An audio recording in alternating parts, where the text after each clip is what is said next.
नमस्ते दोस्तों, आज हम एक ऐसे स्टॉक के बारे में चर्चा करने वाले जो ज्वेलरी सेगमेंट से जुड़ा है, यानी कि इनका ज्वेलरी का बिजनेस है और ज्वेलरी का बिजनेस कितनी तेजी से ग्रो हो रहा है आप भी जानते हो। ये तो बात हुई मतलब कितनी तेजी से ग्रो हो रहा है, इसके बहुत सारे अच्छे बातें जो मैं स्टॉक की बात कर रहा हूँ। अगर मैं बताऊं कि ये जो इनकी स्टॉक है, मतलब इनका जो कंपनी है, स्टॉक नहीं, इनका जो कंपनी है, इनका जो बिजनेस है वो अराउंड 192 ईयर ओल्ड से, मतलब 192 साल पुराना है। ये 1832 में इन्होंने कुछ चालू किया था ये ज्वेलरी का बिजनेस, और आज इनकी मार्केट कैप 10,000 करोड़ हो चुकी है। मतलब समझ जाओ, उस समय से उन्होंने मतलब जीरो से स्टार्ट सब करते हैं, उस टाइम पे उन्होंने जीरो से स्टार्ट किया रहेगा, और आज इनके बिजनेस की वैल्यू 10,000 करोड़ हो चुकी है। 192 साल पुराना ये इनका बिजनेस है। मुझे लगता है कि इंडिया का सबसे पुराना बिजनेस हो सकता है ये। रिलायंस को पीछे छोड़ दिया, टाटा को पीछे छोड़ दिया, ठीक है। काफ़ी इंटरेस्टिंग स्टॉक है, ज्वेलरी से जुड़ा हुआ है। ऑफ कोर्स ज्वेलरी की कितनी डिमांड है इंडिया में वो बताने की बात नहीं है, ठीक है। क्योंकि जब सोना 30,000 था तो भी लोग खरीद रहे थे, जब सोना 50,000 आया तो भी लोग खरीदना बंद नहीं किए, और जब सोना 65,000 पे 66,000 पे रुका हुआ था तो भी लोग खरीद रहे थे, और जब सोना 72,000 आया तो भी लोगों ने खरीदा, और जब सोना आज 80-81,000 में मिल रहा है, 10 ग्राम की मैं बात कर रहा हूँ, तो भी लोग खरीद रहे, ठीक है। तो आने वाले टाइम में सोना 1.5 लाख भी हो जाए, भले लोग 1 ग्राम खरीदेंगे पर खरीदेंगे ज़रूर, इस बात को ध्यान देना। बाकी इनका बिजनेस काफ़ी तगड़ा है, फंडामेंटली काफ़ी स्ट्रॉन्ग है, और 39 स्टोर है इनके, बहुत तगड़ा है, ठीक है। बात करेंगे, दिखाने की कोशिश करता हूँ। स्टॉक का नाम पहले बता देता हूँ, फिर स्टॉक के देखेंगे उनके स्टोर कितने हैं, स्टोर के बाद फिर फंडामेंटल के ऊपर आएंगे, ठीक है, कि भाई आर्थिक स्थिति कैसी है। हाल में स्टॉक मार्केट में लिस्ट हुआ है, 2-3 महीना हुआ है, काफ़ी तगड़ा है, मतलब बहुत मस्त है। यहाँ पे देखो PN गाड़ीगिल ज्वेलर्स करके है, ये एक पुणे बेस्ड बिजनेस, मतलब ये पुणे में इनका एक्चुअली यहाँ से स्टार्ट किया था। पुणे बेस्ड एक कंपनी बोल सकते हो या ज्वेलरी शॉप बोल सकते हो। मार्केट कैप देख सकते हो 9,700 करोड़ के आसपास है, बहुत तगड़ा है यार, मतलब स्टॉक बहुत तगड़ा लगा मुझे। और इसको मैंने क्यों पिक किया, इसकी जगह पे मैं कल्याण ज्वेलर्स को भी पिक कर सकता था, ठीक है। इसकी जगह मैं कल्याण ज्वेलर्स को भी पिक कर सकता था, टाइटन को भी पिक कर सकता था, पर रीज़न क्या नहीं पिक करने का मैं आपको बताता हूँ। ऐसा नहीं कि वो ख़राब है और ये बहुत अच्छा नहीं, बिज़नेस सबका अच्छा है, कल्याण ज्वेलर्स का भी बिज़नेस अच्छा है, अपना टाइटन का भी बिज़नेस अच्छा है, ये PN गाड़ीगिल इनका भी बिज़नेस अच्छा है। यहाँ पे दिखाऊँ और मैं सर्च करूँ कि हाउ मैनी ओल्ड, पहले देख लो PN Gadgil how many old, 192 year old है। क्या बोलते कि 1832 में इसकी स्टार्ट हुई थी। Ganesh Gadgil founded the company in Sangli, the company based in Pune Pune and is known for traditional content priorly design, मतलब जो ट्रेडिशनल डिज़ाइन रहते हैं ना वो बनाते। अगर मैं बात करूं कि हाउ मेनी स्टोर, यहाँ पे दिखा देता हूँ मैं आपको, और ये बहुत एक्सपांड भी करने के लिए सोच रहे। यहाँ पे देखो किधर गया भाई, हाउ मेनी स्टोर, ठीक है, इनके 39 स्टोर है, जिसमें से ना मैं आपको एक सेकेंड ये अच्छे से ओपन कर दूँ ना। How many store, how many branches लिखता हूँ, ब्रांचेस, ठीक है। तो इनके कुछ 39 स्टोर है, जिसमें से जो, हाँ देखो यहाँ पे आ ही गया, करंटली ऑपरेट टोटल 39 स्टोर है इनके पास, महाराष्ट्र में, गोवा में, और एक US में भी है, कैलिफोर्निया में, हाँ ठीक है। इस बात को ध्यान देना, जिसमें से 28 कंपनी खुद ओन करती है, बाकी जो 11 है वो फ्रेंचाइजी है। तो इस तरह इनके कुछ 39 स्टोर है, महाराष्ट्र गोवा में मिला के, बाकी एक इनके US कैलिफोर्निया में। तो बहुत अच्छी बात है, और आने वाले टाइम में ये सोच रहे कि हम भाई अपना ज्वेलरी का जो शॉप है राजस्थान में भी खोले, MP में भी खोले, मुंबई के बहुत जगहों में खोले, सिटी में खोले, बाद में MP, साउथ, कर्नाटका, यहाँ सारी जगह ये खोलेंगे आने वाले फ्यूचर में। क्योंकि देखो बिज़नेस जैसे जैसे ग्रो होगा, धीरे धीरे ये अपने स्टोर बढ़ाते जाएंगे, वैसे वैसे इनका रेवेन्यू बढ़ता जाएगा, इनका प्रॉफिट बढ़ता जाएगा, इनका मार्केट कैप बढ़ता जाएगा, वैसे वैसे इनकी स्टॉक का प्राइस बढ़ता जाएगा। अब मैं आपको बताता हूँ कि मैंने PN गाड़ीगिल को ही क्यों चूज़ किया। मैं चाहे तो कल्याण ज्वेलर्स को भी चूज़ कर सकता था और टाइटन को भी कर सकता था। रीज़न क्या है, जो कल्याण ज्वेलर्स है ऑलरेडी, मतलब उनको भी बहुत फैलना बाकी है, पर देखा जाए तो उनका बिज़नेस ऑलरेडी एक्सपांड हो चुका है, ठीक है। ऑलरेडी उनका नेट प्रॉफिट बहुत बढ़ चुका है और बहुत स्टोर खुल चुके हैं और स्टॉक ने बहुत रिटर्न्स भी दे दिया है, ठीक है, वो उसकी बात हो गई। टाइटन्स बात करूँ तो ऑलरेडी पूरे इंडिया में फैल चुका है। टाइटन का मार्केट कैप 4 लाख करोड़ है, तो ऑलरेडी एक्सपांड हो चुका है टाइटन। जितना ऑलमोस्ट उसको ग्रोथ होना था वो ग्रोथ हो चुका है और स्टॉक के प्राइस का भी ग्रोथ हो चुका है।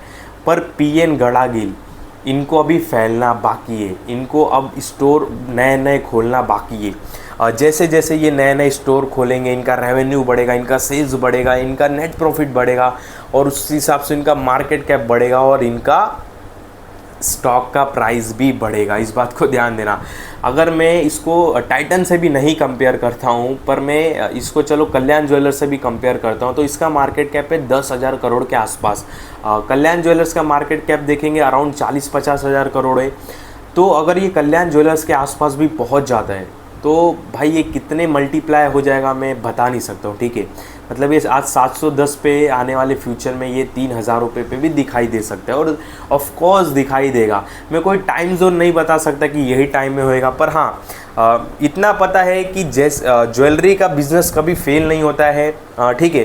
क्योंकि एक बार जिसने जो ज्वेलरी शॉप से सामान उसने बाय कर लिया, गोल्ड बाय कर लिया, तो दोबारा वो चेंज नहीं करता है। एक दूध की दुकान, दूसरा गैरेज की दुकान और तीसरा सोने की दुकान, जल्दी कोई बदलता नहीं, क्योंकि ये सारे भरोसे वाले बिजनेस है, ठीक है। तो ये जल्दी कोई बदलता नहीं है। तो ये कैसे धीरे धीरे ये अपने जैसे स्टोर अभी 39 स्टोर पे पहुँचे, 10,000 करोड़ का मार्केट कैप है। किसी टाइम पे ये 5,000 करोड़ के मार्केट कैप पे रहेंगे, किसी टाइम पे ये 4,000 करोड़ के मार्केट कैप पे रहेंगे। आज 10,000 करोड़ के, कल 20,000, कल 30,000 स्टोर ओपन होंगे, रेवेन्यू बढ़ेगा, सेल्स बढ़ेगा, नेट प्रॉफिट बढ़ेगा, इससे बिजनेस एक्सपांड होगा। तो इनका बिजनेस एक्सपांड होना बाकी है, इनके स्टॉक का प्राइस चलना बाकी है, इनको नेट प्रॉफिट आना बहुत सारा बाकी है। बाकी जो कल्याण ज्वेलर्स है ऑलरेडी बहुत चल चुका है, उसको भी चलना बाकी है।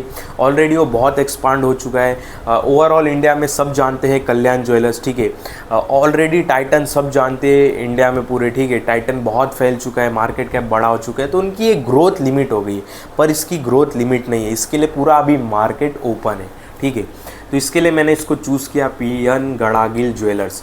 अब बाद में यहाँ पे आ जाते इसकी आर्थिक स्थिति पे। अब आर्थिक स्थिति देख लेते कि फंडामेंटली कितना स्ट्रॉन्ग है, इनके पास इन्वेस्टमेंट कितने पड़े। यहाँ पे पीएन गड़ागिल सर्च करता हूँ, भाई खतरनाक नाम है, ठीक है। वह 1832 की भाई ये शॉप है, वहाँ से स्टार्ट किया था इन्होंने। Market cap 9-9.5 crore. नीचे आते सेल्स ग्रोथ देखो लास्ट 3 ईयर का 50%। भाई सेल्स ग्रोथ तो रहेगा ही, लोग सोना खरीदेंगे भाई। सेल्स ग्रोथ लास्ट 5 ईयर का देखो 21% का, क्या ही चाहिए। अगर मैं यहाँ पे नीचे आता हूँ तो मैं आपको इनका ईयरली नेट प्रॉफिट दिखाने की कोशिश करता हूँ। 2018 में, 2018 तक का ही डाटा है क्योंकि ये हाल में ही लिस्ट हुआ है। तो 2018 में ये 22 करोड़ के नेट प्रॉफिट पे बैठे थे और 2021 में ये 7 करोड़ के नेट प्रॉफिट पे भी चले गए थे। पर आज इनका नेट प्रॉफिट बढ़ते बढ़ते 150 करोड़ हो गए। अगर मैं 2022 से भी पकड़ूँ, 2021 से भी पकड़ूँ, तो 7 करोड़ से इन्होंने कमबैक किया और 154 करोड़ के नेट प्रॉफिट पे आज बैठे। और नेट प्रॉफिट काफ़ी तगड़ा है। आप चाहे तो जो आपका समझदार दोस्त रहेगा, इन्वेस्टर रहेगा, आप उससे पूछ सकते हो कि जो मैं बातें बता रहा हूँ क्या मैं हवा में फेंक रहा हूँ, नहीं। आप उससे क्रॉस चेक कर सकते हो कि मैं सही बता रहा हूँ कि नहीं, ठीक है। क्योंकि नया मेरा यूट्यूब चैनल है तो बहुत लोगों को लगेगा कि ये कुछ भी बक करता रहेगा, ऐसा नहीं है। आप जाके क्रॉस चेक भी कर सकते हो। नेट प्रॉफिट काफ़ी अच्छा है, बहुत सही है, ठीक है, मस्त है। नीचे मैं बताऊं यहाँ पे रिज़र्व देखो 2023 तक का अपडेट है, 2024 का नहीं किया इन्होंने। तो 2023 के हिसाब से इनके पास 282 करोड़ का रिज़र्व है। कर्जे की बात करूँ तो इनके पास अराउंड ना 262 करोड़ का कर्जा है, 262 करोड़ का कर्जा है। पर यहाँ पे देखो तो इन्होंने इन्वेस्टमेंट भी करके रखा है 46 करोड़ का। नीचे देखते हैं तो एक्स्ट्रा कैश भी पड़ा है, कैश इक्विवेलेंट देख सकते हो 47 करोड़ का। बोलने का मतलब ये है कि कर्जा इनके ऊपर कितना है, 262 करोड़ का। पर अच्छा खासा इनके पास कैश पड़ा है अराउंड 300 करोड़ के ऊपर का, तो कोई दिक्कत नहीं है बिजनेस रन करने में, ठीक है। बाकी इतने पुराने लोग हैं भाई, 1832 से, समझ रहे हो, 6th जनरेशन ये बिज़नेस चला रही है इनकी, मतलब 6वीं पीढ़ी इनकी बिज़नेस चला रही है। तो ये हैंडल कर लेंगे भाई। मार्केट कैप 10,000 करोड़ का, इनके लिए कोई बड़ी बात नहीं है, ठीक है। और नए स्टोर भी ओपन करते रहेंगे तो वहाँ पे पैसा लगा रहेगा, तो वहाँ से भी बाद में रेवेन्यू नेट प्रॉफिट आएगा, तो ये जो कर्जा दिखाई दे रहा है वो भी चुका देंगे। मतलब इतना ध्यान देने वाली बात नहीं है। हो गया, ये हो गया। नीचे आते तो देखो हाल में लिस्टेड हुआ है, प्रमोटर्स की होल्डिंग 83% है, इनको होल्डिंग कम करनी पड़ेगी अपनी। सेबी का रूल है, जो भी स्टॉक मार्केट में लिस्टेड होता है और 2 साल के अंदर उनको अपनी होल्डिंग 75% तक रखनी होती है, ठीक है। 2 साल का समय दिया जाता है, 75% के ऊपर वो अपनी होल्डिंग नहीं रख सकते। तो आने वाले समय में ये अपनी जो होल्डिंग है वो बेचना ही पड़ेगा, ठीक है। मजबूरी में बोलो या रूल के हिसाब से बोलो, तो ये अपनी होल्डिंग 75% तक लेके आएंगे आने वाले 2 सालों में, क्योंकि हाल में लिस्ट हुआ है, ये सेबी का रूल है। बाद में एफ आईज़ की होल्डिंग 3.80 है, डी आईज़ की होल्डिंग 5.80 है, पब्लिक की होल्डिंग 7.290 है। तो भाई देखो Mirae Asset multi cap fund ने भी इसको होल्ड करके रखा है 1.61%। फंडामेंटली काफ़ी स्ट्रॉन्ग है, ज्वेलरी का बिज़नेस है, कभी फेल होता नहीं, भरोसे का बिज़नेस होता है, 6th जनरेशन ये बिज़नेस चला रही है, तो भरोसा तो समझ ही सकते हो आप, ठीक है। बाकी नेट प्रॉफिट आउटस्टैंडिंग है, रिजर्व काफ़ी अच्छे है, नेट प्रॉफिट काफ़ी बढ़ रहा है, बिज़नेस काफ़ी अच्छी तरीके से ग्रो हो रहा है। तो ये आप मेरी दिवाली पिक भी समझ सकते हो, ठीक है। दूसरी मुझे लगता है नेक्स्ट दिवाली ये हमको कुछ बड़ा दे सकता है, ठीक है। ध्यान देना, यहाँ पे अभी भी काफ़ी नीचे ही मिल रहा है ये अपने आईपीओ प्राइस से। अगर इसमें ज़्यादा चार्ट पैटर्न भी बने नहीं है। यहाँ पे मैं प्राइस रेंज दिखाऊँ ना, प्राइस रेंज तो अराउंड 16% हाई से डाउन है, तो मतलब बोल सकते हो भाई 16% ये डिस्काउंट पे दिखाई दे रहा है हमको, ठीक है स्टॉक। बाकी सपोर्ट इसका एक ये बन चुका है, काफ़ी स्ट्रॉन्ग है। देखो सपोर्ट भी मैं बता देता हूँ, देखो 683 का ये सपोर्ट है और ये लेवल्स भी काफ़ी अच्छे हैं। तो मेरे इसमें नज़रिया है, क्या नज़रिया है मैं आपको बताता हूँ कि जो 680 690 का लेवल है वो भी अच्छा है, जो अभी करंट लेवल चल रहा है 710 वो भी अच्छा है। तो ज़्यादा फ़र्क नहीं है यार, आज भी ये 706 का लो मारा था, तो 706 हो या 690 हो, ये लेवल्स अच्छे है, मतलब करंट ही लेवल अच्छे है। ज़्यादा मतलब सोचने की ज़रूरत नहीं है, ज़्यादा हेडिक देने की ज़रूरत नहीं है दिमाग में, ठीक है।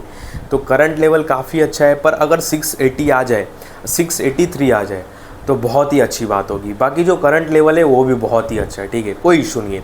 16% 15% के डिस्काउंट पे मिल रहा है हमको। और आगे बढ़ने से पहले बता देता हूँ, कोई भी बाय सेल का कॉल नहीं, ध्यान देना। तो ओवरऑल स्टॉक काफ़ी अच्छा है। ओवरऑल मैं बिज़नेस की बात करूं तो सारी बातें ठीक है, कोई दिक्कत की बात नहीं, ठीक है। आप इसको अपने वॉच लिस्ट में ज़रूर रख सकते हो, स्टडी वॉच लिस्ट में रखो। इसकी बैलेंस शीट रीड करो, जो भी मैंने इन्फॉर्मेशन बताया आप भी वेबसाइट पे जाके क्रॉस चेक करो, जो भी मैंने डाटा बताया आप भी क्रॉस चेक करो, नेट प्रॉफिट चेक करो, तो आपको भी थोड़ा भरोसा आएगा, ठीक है। क्योंकि आप जब खुद से फील करोगे स्टॉक को तभी उसमें इन्वेस्टमेंट के लिए सोच सकते हो। बाकी मेरे इस वीडियो में कोई भी इन्वेस्टमेंट का आपको कॉल नहीं है, केवल मैं एजुकेशनल और मेरा एक पर्सनल डिसीजन बता रहा हूँ। जब आप खुद से मतलब किसी भी स्टॉक को रिसर्च करते हो ना, देखते हो, सर्च करते हो गूगल पे जाके, वेबसाइट पे जाके, तो आपको थोड़ा फील आता है स्टॉक से, ठीक है। मतलब आप थोड़ा कनेक्ट होते हो, थोड़ा मार्केट के साथ भी कनेक्ट होते हो, तो आप जाके खुद भी स्टडी करो स्टॉक के ऊपर, ठीक है। तो इस वीडियो में आपको कोई भी बाय सेल का कॉल नहीं है, ध्यान देना। बाकी मेरे किसी भी वीडियो में कभी भी बाय सेल का कॉल नहीं रहता है, इस बात का बहुत बहुत बहुत ध्यान देना।